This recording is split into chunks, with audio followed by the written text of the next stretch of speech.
Artıq glutensiz məhsullara üstünlük verənlərin sayı çoxalıb. Bəs maraqlıdır, tərkibində gluten olan bu məhsullardan niyə imtina edilir?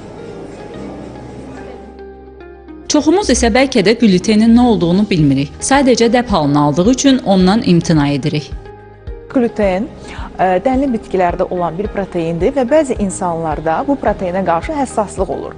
Cəmi 3 qrup insan var ki, bunlar glutensiz qidalanması arzu olunandır. İlk növbədə bu çölyak xəstələridir, seliakiya xəstəliyidir ki, burada bədənin immun sisteminin glutenə qarşı verdiyi reaksiya nəticəsində incə bağırsaq zədələnir.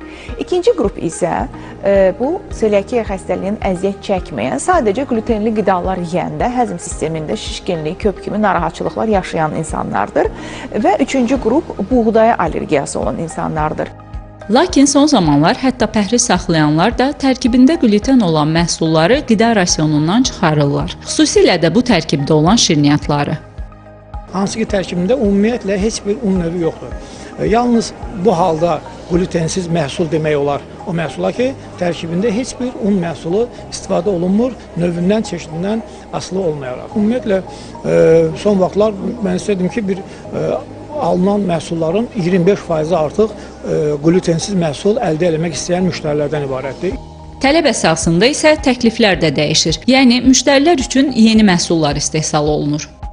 Son vaxtlar glutensiz qidalara müştərilərdə maraq daha çox artıb və bu kimi çeşidlərimiz, yulaflı, tahilli kurabiyələrimiz var, əncirli kurabiyəmiz var, acı badəm kurabiyə, xurmaşka, bu kimi çeşidlər müştərilərimizə təqdim olunur. Bəs bu məhsullar ənənəvi un məmulatlarından fərqlənirmi?